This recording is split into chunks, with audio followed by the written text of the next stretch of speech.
4 सालां दी तू यारी नी मिंट एक च मुका गई। ओ मैनू समझ ना लगे आ बिलो कैसी तेरी यारी।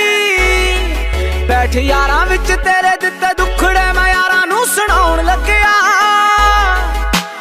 ऐसा रोग इश्के दा लाया सोहणीए नी मुंडा पिंडों बैठ के उत्ते बहन लग्या। ऐसा रोग इश्के दा लाया सोहणीए नी मुंडा पिंडों बैठ के उत्ते बहन लग्या।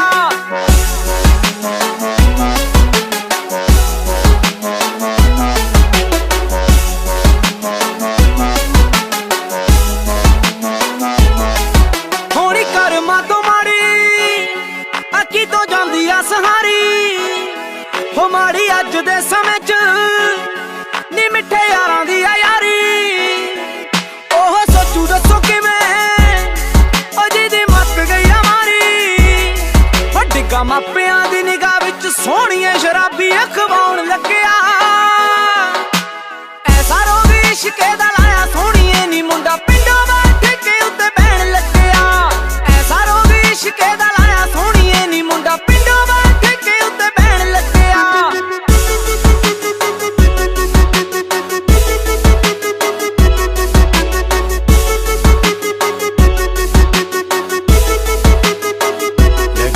लगा इश्के दा रोग हुण हुंदा वी नी हस।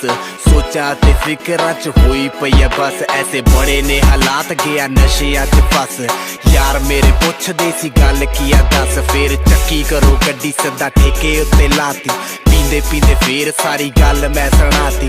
ओही यार खान जी दे पिछ लग लाजी सी तबाह हो गए। उत्तों उत्तों रहिंदा तेरा यार हसदा। सच्ची अंदरों तां जल के सवाह हो गया, सवाह हो गया। ऐसा रोग इश्के दा लाया सोहणीए नी मुंडा पिंडों बैठ के उत्ते बहन लग्या। ऐसा रोग इश्के दा लाया सोहणीए नी मुंडा पिंडों बैठ के उत्ते बहन लग्या।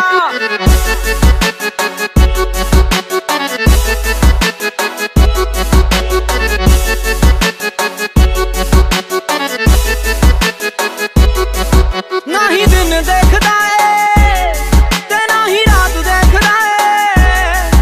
दिल टुटिया पिया है ना कोई जनाब देखदा है। ओ पल्ले शोहरत आ खट्टी ना कोई हालात देखदा है। हो टुट्टी तेरे नालों मेरी यारी ताइयों तां मैं खारिया ना पाउण लग्या।